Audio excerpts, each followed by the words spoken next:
أما بعد فأعوذ بالله من الشيطان الرجيم بسم الله الرحمن الرحيم وأقيموا الصلاة وآتوا الزكاة واركعوا مع الراكعين صدق الله العظيم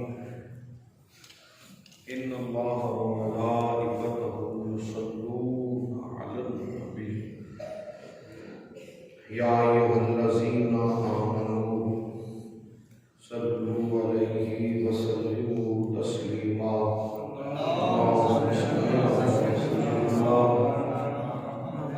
ومولانا محمد وعلى آل سيدنا ومولانا محمد وبارك وسلم الصلاة والسلام عليك يا سيدي يا رسول الله وعلى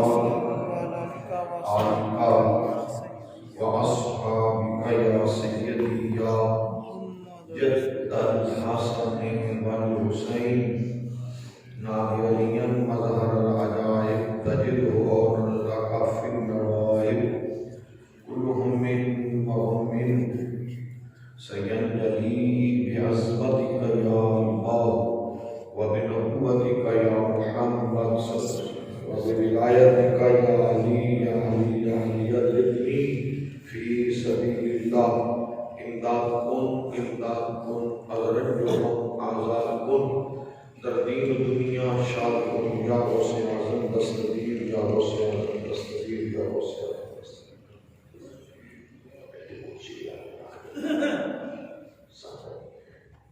نہایت ہی واجب الاحترام عزت مآب سامعین کرام، اللہ رب العزت کا خاص لطف و احسان ہے جس کی توفیق خاص سے ہم لوگ جمعۃ المبارک کی ببرکت نماز کے لیے حاضر ہیں۔ دعا ہے کہ رب العزت میری اور آپ کی حاضری کو اپنی بارگاہ عالیہ میں شرف عزت اور شرف قبولیت عطا فرمائے۔ آمین۔ الحمدللہ کئی خطبات جمعۃ المبارک سے ہم نماز کے متعلق بیان کر رہے ہیں۔ آج ہم باجماعت نماز کی فضیلت بیان کریں گے اور اس کے ساتھ ساتھ ہم ارکان نماز بیان کریں گے۔ سبحان اللہ۔ ارکان نماز۔ عن ابن عمر ان رسول اللہ صلی اللہ علیہ وسلم قال صلاة الجماعة افضل من صلاة الفرد ب27 درجۃ۔ یہ ترمذی اور نسائی کے اندر میرے آقا کا فرمان عالی شان ہے۔ آواز سب کو آ رہی ہے؟ سبحان اللہ۔ کلیئر سمجھ آ رہی ہے؟ یہ میرے آقا کا فرمان عالی شان ہے۔ حضور اقدس صلی اللہ علیہ وآلہ وسلم کا ارشاد ہے کہ جماعت کی نماز اکیلے نماز پڑھنے سے 27 درجے زیادہ ثواب رکھتی ہے۔ سبحان اللہ۔ صحت مندانہ انداز میں سبحان اللہ۔ سبحان اللہ۔ فرمایا جماعت کی نماز اکیلے 27 درجہ اکیلے نماز پڑھنے سے زیادہ ثواب رکھتی ہے۔ یعنی اکیلے آپ نے 27 نمازیں پڑھی ہیں اور جماعت کے ساتھ آپ نے ایک نماز پڑھی ہے تو اس ایک نماز کا ثواب اللہ تھوڑی کم کرے، اس ایک نماز کا ثواب 27 نمازوں جتنا ہے، بس ٹھیک ہے، ایک نماز کا ثواب 27 نمازوں جتنا ہے جو آپ نے جماعت کے ساتھ نماز ادا کی ہے، با جماعت نماز آپ نے پڑھی۔ سبحان اللہ، سبحان اللہ۔ اب ذرا ہم اس حدیث پاک پر غور کرتے ہیں کہ جب بھی آدمی کوئی بھی کام کرتا ہے، دنیا کا کام ہو، دنیاوی کام ہو، یا وہ آخرت کے لیے کام کرے، یعنی دنیا کے لیے کرے یا آخرت کے لیے کرے، تو اس کا مقصود زیادہ سے زیادہ نفع حاصل کرنا ہے۔ کیا ہے؟ نفع حاصل کرنا۔ بولے میرے ساتھ، زیادہ سے زیادہ نفع حاصل کرنا، نفع حاصل کرنا ہے۔ وہ جو بھی کام کرنا چاہتا ہے، تو نماز ہم پڑھتے ہیں اللہ کی رضا کے لیے، اس کے لیے اللہ کی رضا کے لیے، مانا کیا کہ اللہ ہم سے راضی ہو جائے، بہت مہربانی، اللہ ہم سے راضی ہو جائے۔ ہم اس لیے نماز پڑھتے ہیں، اور نیت ثواب ہوتی ہے، حصول کیا ہوتا ہے؟ ثواب، اور اس کے ذریعے سے اللہ کی رضا۔ تو جب دنیا کے معمولی کام، دنیا کے چھوٹے چھوٹے کام ہم اس انداز میں کرتے ہیں کہ ہمیں نفع زیادہ ملے، وہ کام جس نے ہمیں آخرت میں نفع دینا ہے تو وہ بھی ہمیں اس انداز میں کرنا چاہیے جس سے ہمیں نفع زیادہ، اور وہ نفع ہمیں کب زیادہ ہوگا نماز کا؟ جب ہم نماز جماعت کے ساتھ ادا کریں گے۔ کس کے ساتھ ادا کریں گے؟ جماعت کے ساتھ، جماعت کے ساتھ، اور پھر اس میں بالخصوص جمعہ کی نماز کا سب سے زیادہ ثواب تو حرمین طیبین میں، سبحان اللہ، سب سے زیادہ ثواب حرمین طیبین میں ہے۔ پھر علاقہ کے اندر جو شہر کی مرکزی مسجد ہے، شہر کی مرکزی مسجد ہے جس کو مرکزیت حاصل ہے، اس میں زیادہ ثواب ہے۔ یعنی اب جو عمل بھی ہم کرتے ہیں ہم فائدے کے لیے کرتے ہیں، جس میں زیادہ فائدہ ہو۔ چھوٹے چھوٹے تجارت کے کام ہم ایسی منڈی میں جا کر اپنا مال بیچیں گے جس منڈی میں ہمیں 2-4 آنے یا 2-4 روپے ہمیں زیادہ نفع موصول ہوگا، حاصل ہوگا۔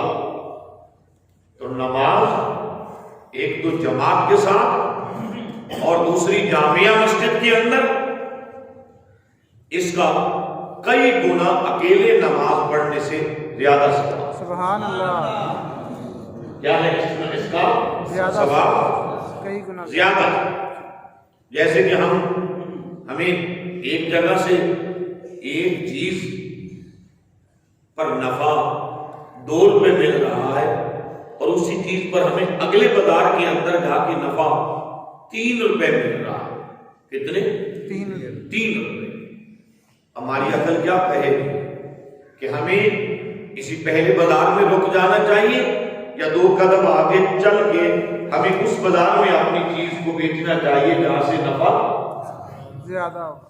عقل کی بات تو یہی ہے، اگلے بازار، یا اس کے علاوہ بھی کوئی عقل کی بات ہے؟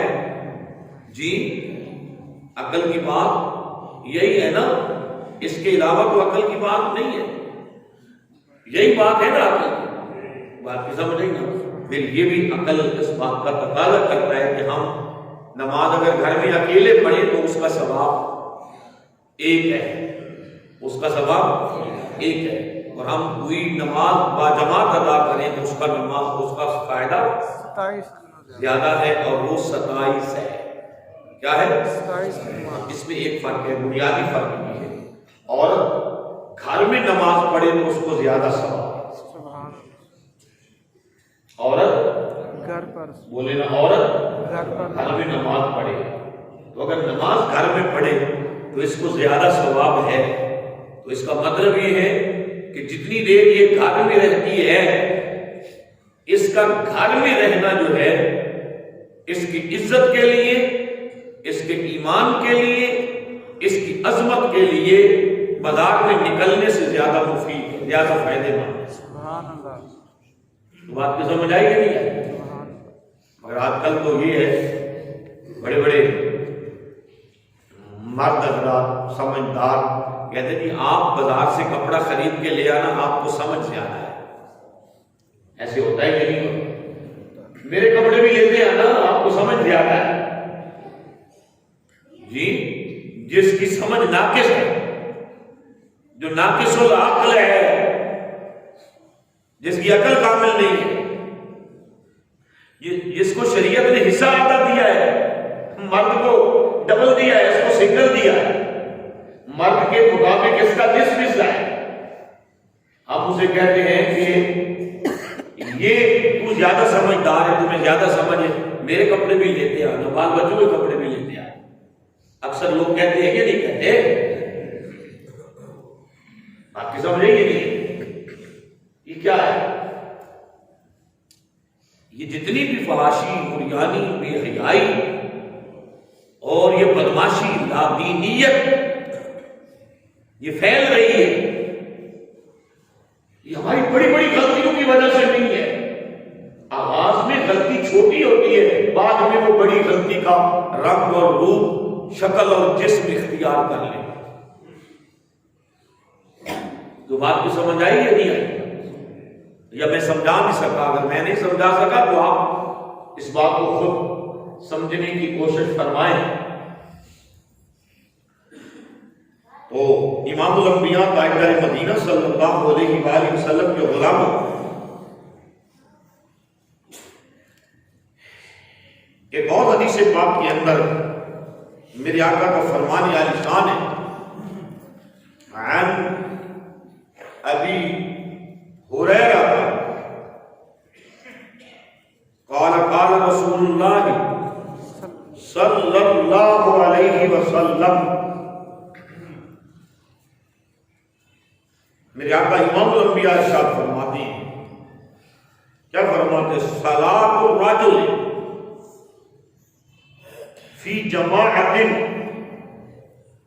تضعف علی صلاتہ فی بیتی وفی سوقہ خمسا وعشرین۔ فرماتے ہیں کہ آدمی جو گھر میں نماز پڑھتا ہے یا بازار میں اپنی دکان میں نماز پڑھتا ہے، اس سے جو جماعت کے ساتھ مسجد میں نماز پڑھی جاتی ہے، مسجد میں جماعت کے ساتھ پڑھی جانے والی نماز کا 25 درجے زیادہ ثواب ہے گھر، بازار اور دکان میں پڑھی جانے والی نماز۔ سبحان اللہ۔ اور یاد رکھیں یہ بات فرض نماز کی ہو رہی ہے۔ کس نماز کی ہو رہی ہے؟ فرض نماز، فرض نماز کی ہو رہی ہے، اور سنتیں اور نفل گھر میں پڑھنا زیادہ بہتر ہے، سبحان اللہ۔ ان کا زیادہ ثواب ہے۔ میرے آقا امام الانبیاء تاجدار مدینہ کا فرمان ہے کہ اپنے گھروں کو قبرستان نہ بناؤ۔ تو جو ہے یہ نہیں، اپنے گھروں کو کیا نہ بناؤ؟ قبرستان نہ بناؤ۔ اپنے گھروں میں اللہ کا ذکر کیا کرو، اس سے گھروں میں برکت اللہ رب العزت عطا فرماتا ہے۔ سبحان اللہ۔ کیا عطا فرماتا ہے؟ برکت۔ اللہ برکت عطا فرماتا ہے۔ اور پھر فرمایا کہ جب نمازی آدمی وضو کرتا ہے اور وضو کو وہ کمال درجے تک پہنچاتا ہے، یعنی بڑے اچھے انداز میں وضو کرتا ہے۔ اچھے انداز میں وضو کرنے کا مطلب نہیں ہے کہ آپ نے پانی کی وہ نل ٹوٹی چھوڑ دی ہے اور آپ نیچے ہاتھ ہی دھو رہے ہیں کہ آپ کے ہاتھوں پر پتہ نہیں پورے جہان کی محل لگی ہوئی ہے کہ دھوتے ہی جا رہے ہیں، دھوتے ہی جا رہے ہیں، دھوتے ہی جا رہے ہیں۔ پانی کا اسراف، بے جا پانی کو ضائع کرنا بہت بڑا گناہ ہے۔ بے جا پانی کو ضائع کرنا بہت بڑا گناہ ہے۔ اور ہر کام میں اسراف جو ہے، ہر کام میں زیادتی، ہر کام میں زیادتی جو ہے وہ مصیبت کا سبب بنتی ہے۔ جس میں مصیبت کا سبب بنتا ہے۔ اسراف کھانے میں آپ زیادہ کھانے لگ جائیں، وہی کھانا جو آپ کے لیے باعث آپ کے جسم و جان کے لیے باعث تقویت ہے، وہی کھانا باعث بیماری اور باعث موت بنتا ہے۔ ایسے ہوتا ہے یہ نہیں ہوتا؟ کسی چیز میں بھی اسراف، کسی چیز کو ضائع کرنا یا کسی چیز کی زیادتی وہ مصیبتوں کا سبب بنتی ہے، سوائے اللہ کے ذکر کے، اللہ کی اور اللہ کے محبوب کی آل بیت کی محبت کے علاوہ اگر ہم مال سے محبت کرنے لگ جائیں تو وہ بھی ہمارے ایمان کی کمی اور کبھی کبھی بربادی کا سبب بن جائے گی۔ یہاں تک کہ ہم اپنی اولاد سے حد سے زیادہ محبت کرنے لگ جائیں، اپنے دوستوں سے حد سے زیادہ محبت کرنے لگ جائیں، اور حد سے زیادہ اگر کسی پر ہم اعتماد کرنے لگ جائیں، اندھا اعتماد کرنے لگ جائیں، وہ اعتماد کی زیادتی جو ہے وہ ہمارے لیے بہت بڑے نقصان اور بہت بڑی بے عزتی اور بہت بڑی نادانی کا پیش خیمہ ثابت ہے۔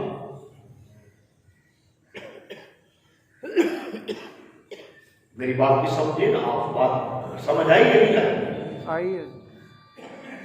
تو فرمایا کہ جب انسان وضو کر کے مسجد کی طرف چلتا ہے اور جو بھی وہ قدم رکھتا ہے تو اس کی ایک نیکی نامہ اعمال میں بڑھ جاتی ہے۔ سبحان اللہ۔ یہ حدیث پاک کیا ہوتی ہے؟ رفعت لہ بہا درجۃ وحط عند بہا خطیئۃ، اس کی ایک نیکی اس کے نامہ اعمال میں بڑھ جاتی ہے اور ایک گناہ اس کے نامہ اعمال سے مٹ جاتا ہے جب انسان کامل وضو کر کے جماعت کے لیے مسجد کی طرف پہلا قدم اٹھاتا ہے، اور یہ عمل ہر قدم پر ہوتا ہے۔ سبحان اللہ، سبحان اللہ، سبحان اللہ۔ یہ عمل ہر قدم پہ ہوتا ہے، قدم پر ہوتا ہے۔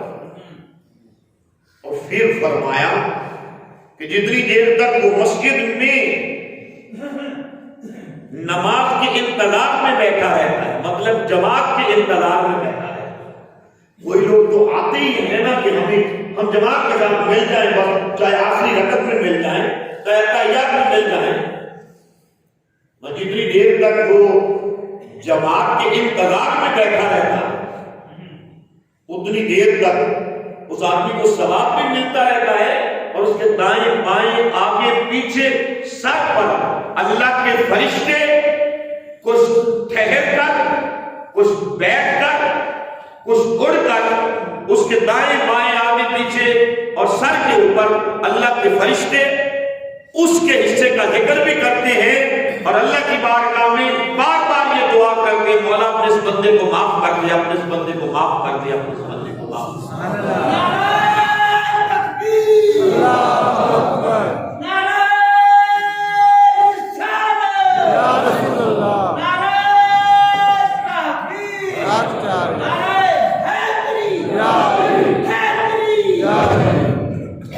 بات سمجھ آئی یا نہیں ہے؟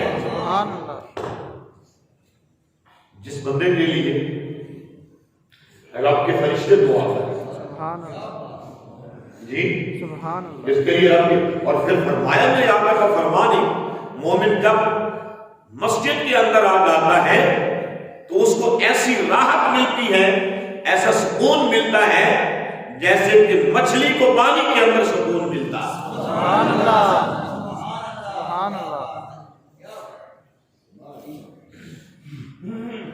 اور منافق جب مسجد کے اندر آ جاتا ہے تو وہ اس طرح بے چین ہو جاتا ہے جس طرح باغات میں اڑنے والا پرندہ پنجرے کے اندر آ کے بے چین ہو جاتا ہے۔ اللہ اکبر۔ بات کو سمجھ آئی؟ کسی کو منافق کہنے کی ضرورت نہیں ہے۔ سب سے پہلے تو ہم اس حدیث پاک کے مطابق اپنے آپ کو پرکھیں۔ اگر ہمیں مسجد میں بیٹھ کر راحت نصیب ہوتی ہے، ہمارے دل کو مسجد میں آ کر مسجد میں بیٹھ کر چین نصیب ہوتا ہے، تو پھر سے حضور کے فرمان کے مطابق ہم مومن ہیں۔ سبحان اللہ، اور یہ مومن کی شان ہے، سبحان اللہ، مومن کی شان ہے۔ یہ نہیں ہے کہ بندہ ایسے ہی مسجد کا گرمی میں پنکھا چلا کے تو بیٹھا رہے اور وہ سونے کے لیے وہ جناب سکون محسوس کرے اور جامعہ مسجد حجاز کے بل کے اندر اضافے کا سبب بنے، یہ مطلب نہیں ہے جی، یہ مطلب نہیں ہے۔ نہیں۔ اور جیسے گرمیوں میں آپ میں سے نمازی آ کے سوتے ہیں نا، پلے دار تھوڑے سوتے آ کے، نماز پڑھی اور تھوڑی دیر کے لیے لیٹ کے کھراٹے مارے ہو، یہ بات نہیں ہے۔ اب بیٹھے اور ذکر کر رہے ہیں، آپ کا دل کر رہا ہے تھوڑا اور ذکر کر لوں، تھوڑا اور ذکر کر لوں، 2 نفل اور پڑھ لوں، قرآن کی تلاوت تھوڑی بھی اور کر لوں، حضور اور حضور کی آل پر میں درود تھوڑا اور پڑھ لوں۔ سبحان اللہ۔ اگر اس انداز میں آپ کا دل فرحت محسوس کرتا ہے، لذت محسوس کرتا ہے، تو یہ کامل ایمان ہونے کی نشانی ہے۔ شان ہے۔ سبحان اللہ۔ اور ایسے سجدے پہ سجدہ دے، سجدہ ہو گئے،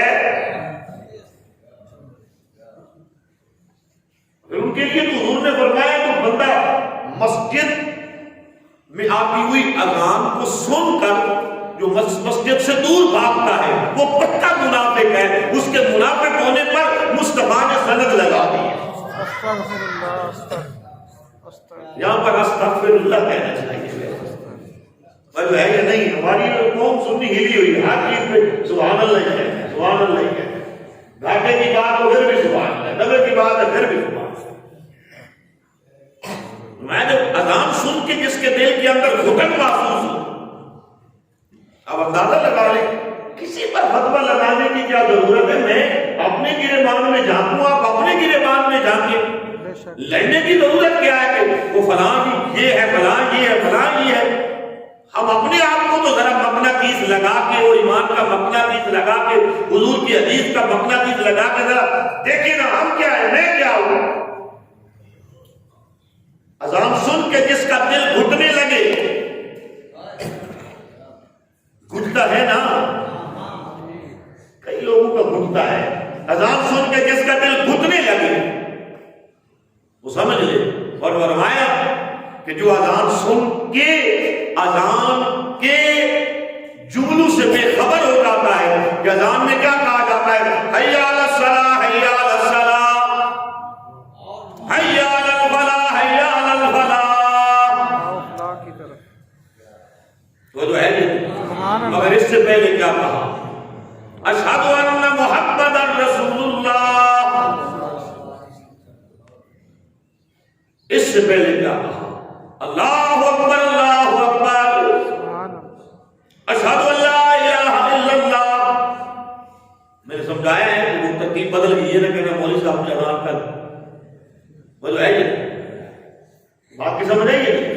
پہلے اللہ کی توحید کی گواہی دی، پھر کہا اس کا کوئی شریک نہیں ہے، پھر حضور کے رسول ہونے کی گواہی دی، جو تو اس گواہی پہ قائم ہے اس کے لیے ادھر بھلائی ہے، ادھر بھلائی ہے، ادھر بھلائی ہے۔ جو ادھر سے سپیکر سے اٹھنے والی آواز سے بے نیاز ہو گیا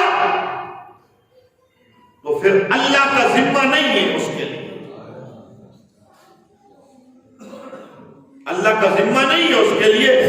اور حضور نے فرمایا وہ میری ملت سے، میری امت سے خارج ہو گیا۔ ہمارے مولوی، ہمارے یہ واز کرنے والے، نصیحتیں کرنے والے سٹیج پر آ کر ایسے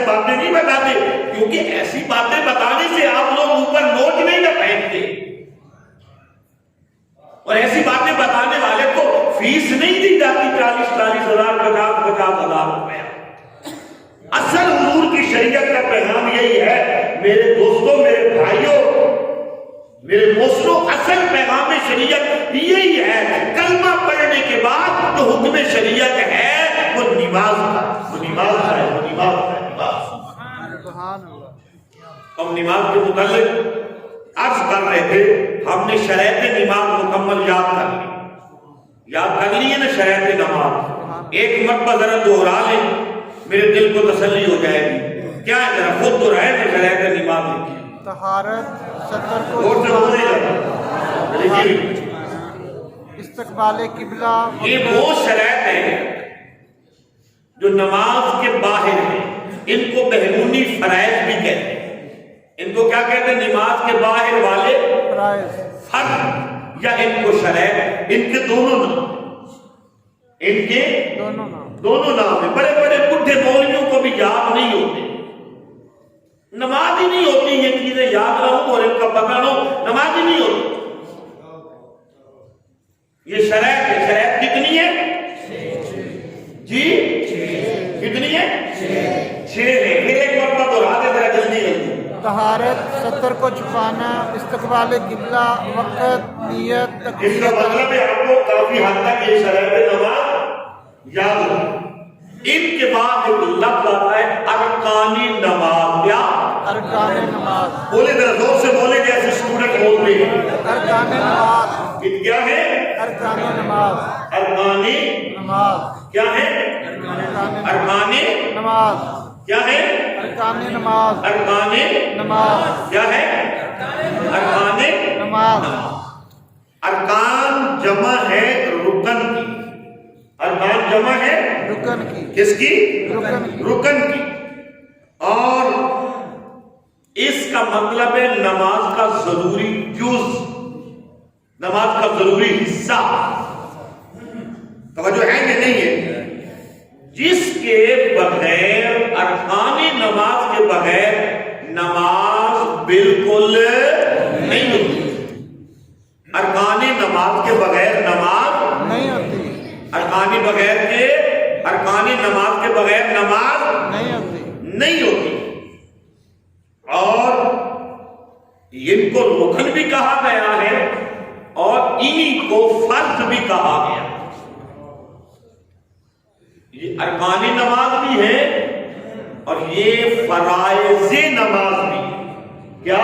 فرائض نماز. بولے یہ ارکان نماز بھی ہے اور یہ فرائض نماز بھی ہیں. نماز بھی. کیا ہے؟ ارکان نماز بھی اور فرائض. فرائض نماز. ان کی تعداد جو ہے وہ 7 ہے. کتنی ہے؟ 7. ان کی تعداد کتنی ہے؟ 7. یہ دیکھو کتنی ہے؟ 7. شرم محسوس نہ کرے دین سیکھنے میں. آپ ہی ایسے ہو گئی کر لی. کتنی ہے؟ 7. شاباش. اللہ آپ کے ہاتھوں کو سلامت رکھے گا. کتنی ہے؟ 7.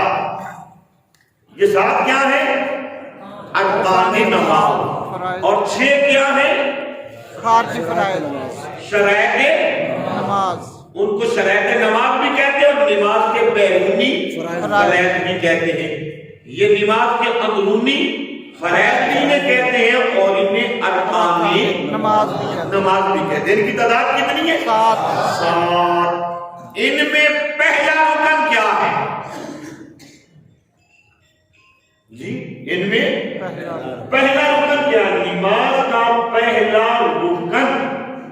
نماز کا پہلا رکن کیا؟ نماز کا پہلا رکن کیا ہے؟ اب دیکھیں نا، میں آپ کو تانا نہیں دے رہا. یہ چیزیں ہمیں 40 سال ہو گئے نماز پڑھتے ہوئے، یہ یاد ہونی چاہیے. وہ جو ہے یہ پہلا جو رکن ہے وہ ہے تکبیر تحریمہ. کیا ہے؟ تکبیر تحریمہ. تکبیر تحریمہ. کیا ہے؟ تکبیر تحریمہ. کیا ہے؟ تکبیر تحریمہ. تکبیر تحریمہ. ادھر شرط ہے، آپ اس لیے خاموش بیٹھے. ادھر شرط ہے. شرط ہے، ادھر پہلا فرض ہے. رکن ہے. یہ تکبیر تحریمہ کی اتنی اہمیت ہے کہ یہ شرائط نماز میں بھی ہے بے شک اور یہ ارکان نماز میں بھی ہے. وہ جو ہے یہ نہیں ہے، یہ شرائط نماز میں بھی ہے اور ارکان نماز میں بھی ہے. اور تکبیر تحریمہ کہتے کسے ہیں یہ یاد کر لیں، آج ہم ایک ہی بتائیں. تکبیر تحریمہ کہتے کسے ہیں؟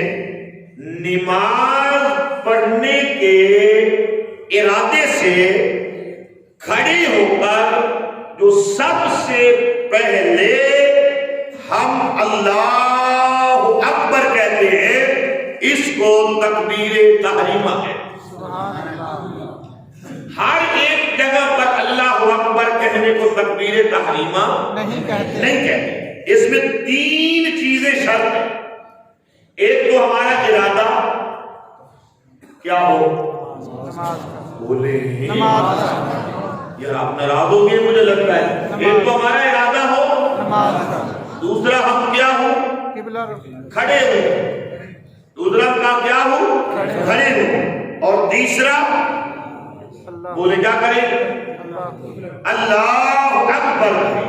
نماز کے ارادے سے کھڑے ہو کر اللہ اکبر کہنے کو تکبیر تحریمہ کہتے ہیں.